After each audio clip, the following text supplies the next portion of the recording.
My name is Harriet Bentley. I was born at Lake Sunnyside in 1848.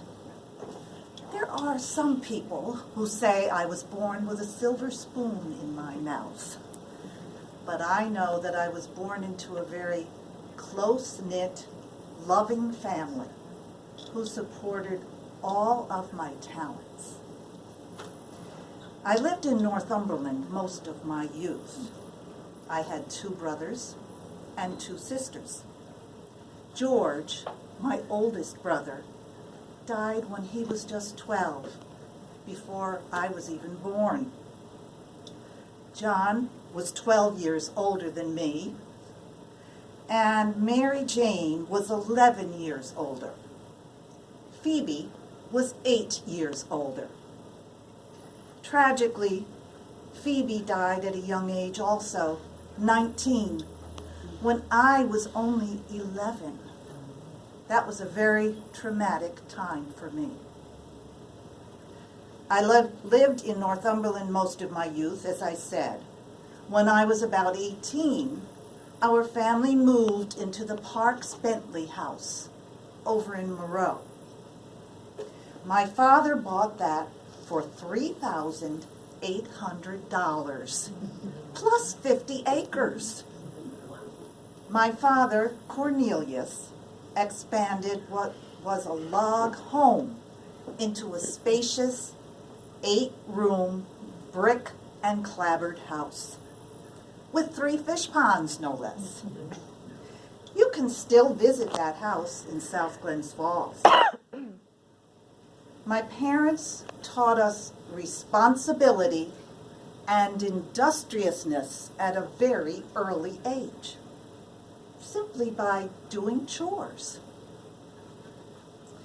My father was a very interesting man, and he would regale us with history and the Bentley connection to English aristocracy.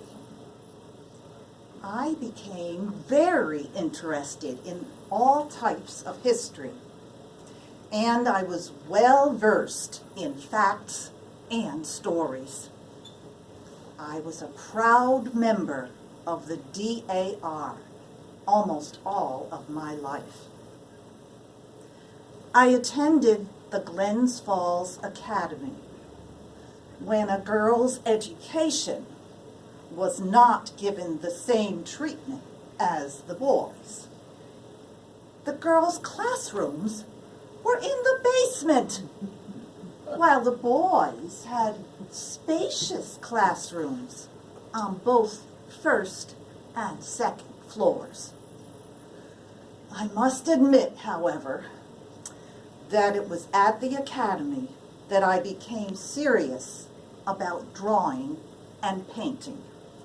In fact, after graduation, I returned to the academy and taught fine arts. After that, I set up a studio at number 7 Pine Street. I was really blessed with many talents and interests. In fact, I have been described by various people at different times as a painter, an inventor, a historian, and a cartographer. I was quite well known in the area for painting watercolors of local historical events. I was ever curious also, and I tried to find solutions to problems that I encountered. This led to 2 patents. The first was a liquid coating to put on photographs so they could be painted. I'm told it revolutionized the commercial photographic industry. The second was liquid rubber. Well, it was used for repairing tires and for repairing rubber boots and hot water bottles. Well, we didn't like to throw away or or waste things back then. One of my most important legacies was the publication of a booklet called The Military Road from Fort Edward to Lake George. It showed the route in 1755 and then the route General Burgoyne took in 1777. I understand it's still being used for local studies today. Although I never married or had children of my own, I became a second mother to my sister Mary Jane's children. After she died in 1871, her husband and 5 children moved into the Parks Bentley house with us. I was especially close to her daughter Sarah, who I called Nellie. We used to do a lot of things together. In fact, we used to travel to New York together.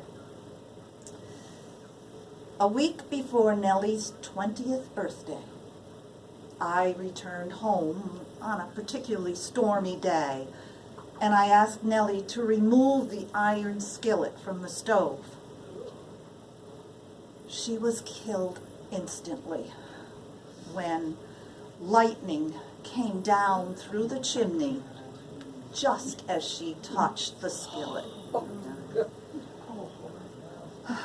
I was devastated and heartbroken. Life was never the same after that. In memory of Nellie, I wrote a children's story called Sarah Helen's Adventures.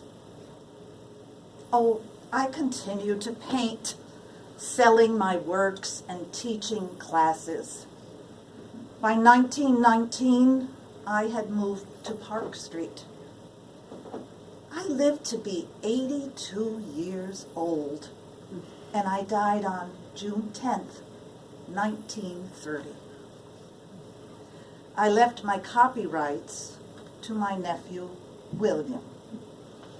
I requested that my paintings be sold and the proceeds given to the Jane McCrae chapter of the DAR. I had certain other bequests, and those were on the condition that the remains of certain family members be removed from the Bay Street Cemetery and buried in Lake Sunnyside beside me. And that was to take place 3 months after my passing. My relative Kathleen Harris once described me as a talented artist, but very eccentric and strong-willed. I think that pretty aptly sums me up. Don't you? Thank you.